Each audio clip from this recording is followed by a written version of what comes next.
¿Qué tal?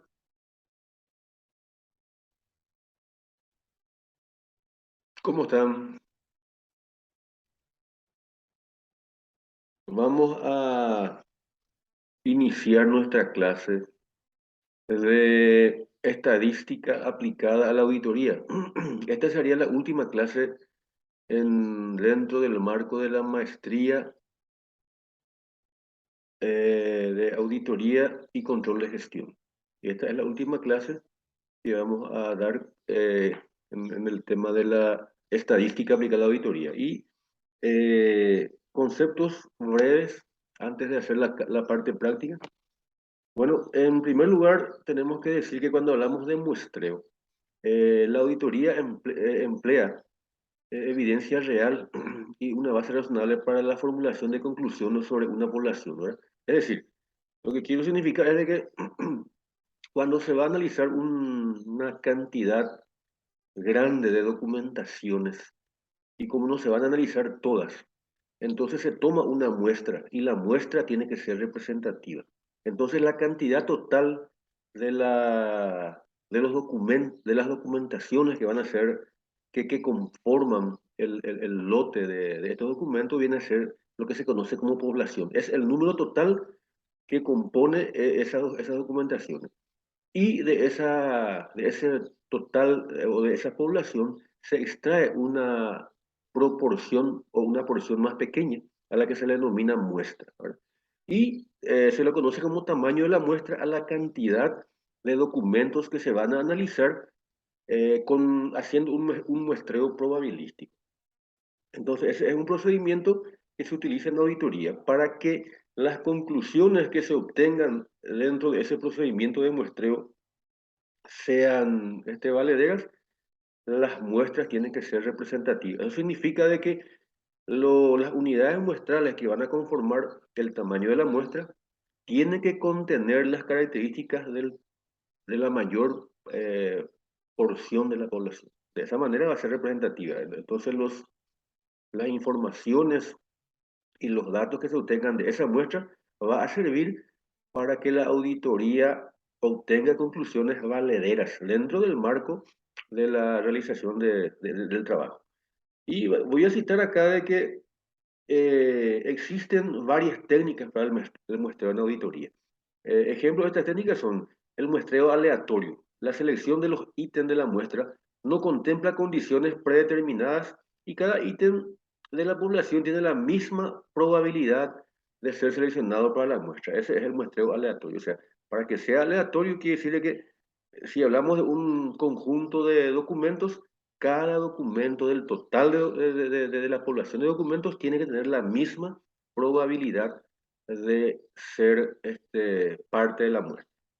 Muestreo por unidades monetarias, utilizado para identificar errores monetarios en las sumas, saldos y de una cuenta de balance. Muestreo estratificado, utilizado para separar la población entera en subgrupos. Habitualmente se selecciona para la revisión de una muestra aleatoria de cada subgrupo.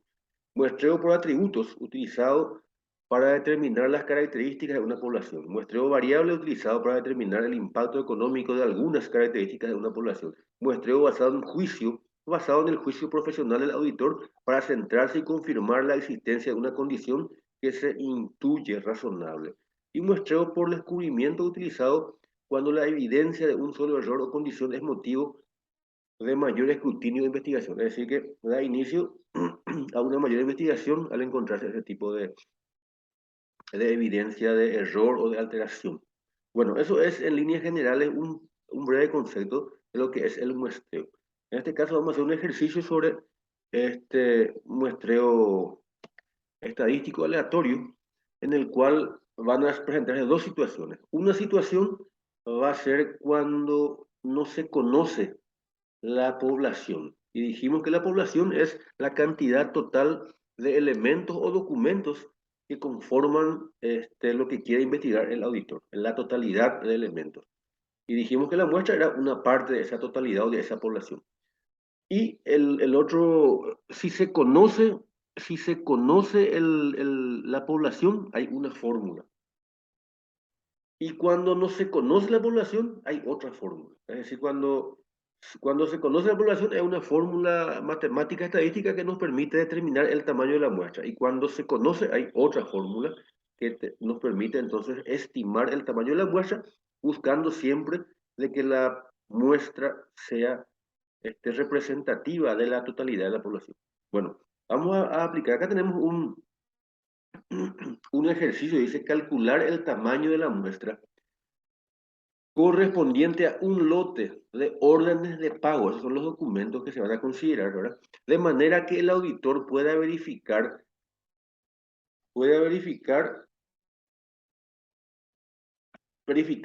con un nivel de confianza del 90%, teniendo una probabilidad de éxito Q igual a 60% y un error aceptable del 3%. Entonces acá nos da los siguientes datos, pero no nos da el tamaño de la población, o sea, no nos dice cuánto es, dice que hay un lote de documentos, pero no nos da la cantidad total. En ese caso, no se conoce cuánto es la población. Entonces, en ese caso, la fórmula que vamos a aplicar es esta fórmula que está acá, que yo especifiqué, que dice cuando no se conoce el tamaño de la población. En ese caso, la fórmula es N, y N mayúscula es población, Z, Z es nivel de confianza, que acá tenemos una tabla que nos explica, de acuerdo al nivel de confianza, por ejemplo, si el nivel de confianza de la muestra va a ser el 90%, tiene un ponderador, en este caso es 1,645. Cuando es 92%, el ponderador es 1,75. Es decir, de acuerdo al nivel de confianza que va a tener la muestra, se tiene el ponderador de acuerdo a esta tabla presentada acá. Después está, esto se multiplica por P, y P es la proporción de la población, o en otras palabras es la probabilidad de tener éxito. Y luego es por Q, donde Q es la probabilidad de fracaso, ¿verdad? Entonces, esto se divide sobre E al cuadrado, y E al cuadrado es el margen de error. El margen de error que nos tiene que dar también en el dato. Bueno, o es de acuerdo al margen de error que considera razonable el auditor. Muy bien, en este caso vamos a aplicar el primer problemita y vamos a sacar el tamaño de la muestra, es decir, vamos a determinar la cantidad de elementos que va a conformar la muestra que se va a verificar. Y repito acá rápidamente, calcular el tamaño de la muestra correspondiente a un lote de órdenes de pago, de manera que el auditor pueda verificarlas con un nivel de confianza del 90%. Y como no conocemos el tamaño de la población, esta es la fórmula que se va a usar. Y acá voy a aplicar, la N minúscula significa muestra, y la N mayúscula ya dijimos que significa población. Bueno, aplico la fórmula con los datos que tengo, ¿verdad? Es igual, y dice Z al cuadrado, y z al cuadrado es igual a el ponderador de acuerdo al porcentaje o nivel de confianza. Dice que el nivel de confianza es del 90%, está acá, 90%. Entonces, busco acá en la tabla, y 90% el ponderador es de 1,645, o sea, 1,645. Y dice la fórmula que se eleva eso al cuadrado. Entonces yo eso voy a elevar al cuadrado, y voy a buscar acá a ver si tengo ahí tengo, esa es para ese por lo menos, esa es el signo de potencia elevado al cuadrado. Y elevo al cuadrado, ¿verdad? Así como dice la fórmula. Luego dice por. Yo multiplico por P. ¿Cuánto vale P? Acá nos dice de que teniendo una probabilidad de éxito Q igual al 60%. Acá hay un pequeño error. Un pequeño error que voy a corregir rápidamente, ¿verdad? Bueno, voy a corregir acá. Realmente probabilidad de éxito, ¿verdad? Es igual a P, ¿verdad? Y Q es el... Voy a escribir acá esa parte para que se tenga. P es igual a probabilidad de éxito. Y luego Q es igual a probabilidad de fracaso. Perfecto, eso es un dato importante para la fórmula. Entonces, repetimos esta parte acá. Entonces la fórmula dice z al cuadrado por p por q. Y acá volvemos a hacer la formulita, ¿verdad? Me dice de que z al cuadrado, como era 90%, su ponderador es 1,645. Esto se eleva al cuadrado, entonces yo acá le agrego el símbolo el signo de potencia al cuadrado y multiplico por P. Y P nos dice acá que es del 60%, la probabilidad de éxito. Entonces, en tanto por uno trabajo, o sea, este 60 yo divido entre 100 y es 60 dividido 100 y sale 0,6. Y luego multiplico por la probabilidad de fracaso. Entonces la probabilidad de fracaso para calcular, yo multiplico y voy a calcular acá. Resulta que P más Q es igual a 1. Entonces, si yo quiero hallar Q, va a ser igual a 1 menos P. ¿Y cuánto vale P? 60%, o sea, 0,6. Y ahí voy a tener que va a ser 0,4, ¿verdad? La diferencia de 1. Bueno, explico si aclaro esa parte. Y luego dice acá la fórmula de que esto se divide por error al cuadrado. Entonces yo acá voy a dividir por error al cuadrado. Y el error acá nos dice que es del 3%, que también 3% vamos a cambiar esto. Vamos a cambiar esto. Bueno, no cambio, sí, no, 3%. Bueno, 3% siempre es en tanto por uno, o sea, 3 dividido 100 que va a salir 0,03. Entonces, esto es 0,03 y también esto debo de elevar al cuadrado, así como está en la fórmula, ¿verdad? Error al cuadrado, entonces elevar al cuadrado, esto es a la potencia 2, ¿verdad? Y ahí le doy, es igual, y me sale la cantidad de elementos que hay que, bueno, como no conocemos el tamaño de la población, ¿verdad? Acá me dice de que para que la muestra sea representativa y contenga un margen de error del 3%, la cantidad de elementos tiene que ser 721,6. Esto se redondea. Siempre en estadística, cuando sale inexacto, se le da un valor más. O sea, sería 722. La cantidad de elementos que hay que analizar. Esto varía de acuerdo al margen de error y al nivel de confianza. Cuando el margen de error es menor, aumenta la cantidad del tamaño de la muestra. Bueno, ese fue el caso en el que se conocía la población. El siguiente caso dice, calcular el tamaño de la muestra que debería analizar un auditor correspondiente a 400 facturas. Acá ya conocemos el tamaño de la muestra, de manera que la muestra sea representativa, con un nivel de confianza del 95% y un margen de error del 5%. Perfecto. Entonces acá vamos a aplicar la siguiente fórmula porque acá ya conocemos la población. Entonces, la población total de documentos, ¿verdad? En este caso, entonces n nos dice que es de 400. Entonces ponemos acá 400. Esto multiplicamos por z al cuadrado. ¿Y cuánto vale z? Dice en este caso el margen de error el nivel de confianza es del 95%. Entonces 95 está acá y su ponderador es 1,96. Entonces multiplicamos por 1,96. Luego esto es elevado al cuadrado. Entonces acá voy a elevar al cuadrado. Elevo entonces esto al cuadrado. Luego la fórmula continúa por P por Q. Y noten que acá, en este segundo ejercicio, no nos da P ni Q.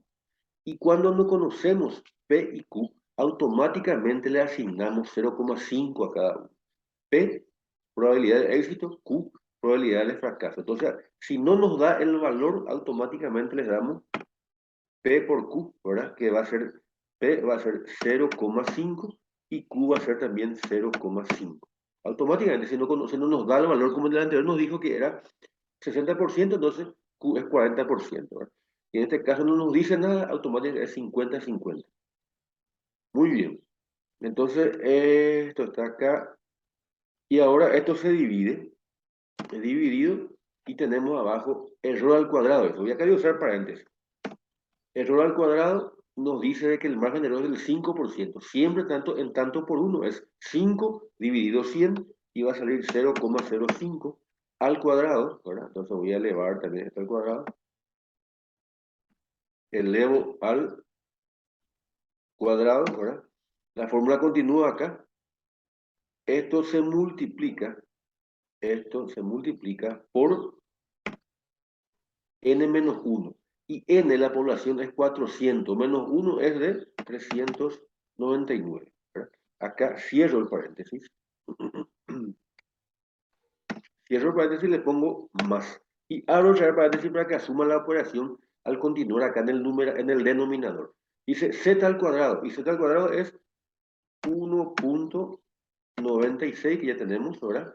A la potencia 2 siempre. En este caso le agrego el símbolo de potencia como estoy haciendo en Excel, ¿verdad? A la potencia 2. Y luego esto se multiplica por P y por Q como está acá. Por P por Q. Entonces por P 0,5 le asignamos como no conocíamos y por Q 0,5. Y ahí cierro paréntesis y tiene que darme el tamaño de la muestra. No le puse el es igual, entonces le agrego el es igual para que me dé el resultado. Acá está entonces es igual y me da 386,08. Entonces, en estadística, automáticamente al salir inexacto, le damos un valor de más. O sea, sería 387. Es decir, que el auditor va a tener que verificar 387 elementos. Es bastante alto el tamaño de la muestra debido a que el margen de error es el nivel de confianza del 95% y el error 5%. Entonces, por eso es que es bastante elevado el tamaño de la muestra. Y bueno, entonces acá esta es la forma de calcular la muestra. Repito, esto es cuando no se conoce la población y esto es cuando se conoce la población. El mayor tamaño de la muestra siempre da mayor probabilidad de certeza, ¿verdad? Por lo menos menor margen de error. Entonces, cuando se pretenda mayor nivel de confianza, siempre va a ser mayor el tamaño de la muestra. Bueno, una aclaración acá, el tema de P y Q, que es P probabilidad de éxito, es P más Q es igual a 1, ¿verdad? Esto es importante, les explico un poquito, ¿verdad? Entonces, de aquí se despeja. Si Q es 0,5 o 0,3, se despeja nomás. Vamos a suponer que sepamos que P es igual a 0,3, ¿verdad? O 0, vamos a decir 0,2 vale P. Entonces, ponemos acá, P vale 0,2, 0,2 más Q, que no pasamos. Y esto es igual a 1. Y acá yo despejo la Q. Ya sabemos que P es 0,2, entonces Q va a ser igual, ¿verdad? Q va a ser igual a 1 menos 0,2. Y por supuesto que esto me va a dar igual a 0,8. O sea, eso es lo que utilizamos acá en esta parte, ¿verdad? Donde le dimos los valores. Acá nos dijo que 0,6 era P, entonces Q es 0,4, la diferencia, ¿verdad? Yo acá apliqué nomás el procedimiento, pero es 0,4. Si yo vean acá la cantidad, 721. Si yo acá cambio esto, le pongo el 0,4, va a salir el mismo resultado, 0,4. ¿Se dan cuenta? No cambia nada. ¿Por qué? Porque aplicamos este procedimiento. Entonces la probabilidad favorable más la probabilidad contraria es igual a 1. O probabilidad de éxito más probabilidad de fracaso es igual a 1 y ahí se despeja la P y la Q de acuerdo a la necesidad. Y bueno, espero que les sirva esto. Igualito, les voy a pasar un ejercicio para hacer como trabajo práctico y me despido ahora y nos vemos este, este viernes, ¿verdad? Hoy es 10, miércoles 10, entonces el 12 nos vemos y vamos a hacer nuestro examen. Y bueno, hasta luego.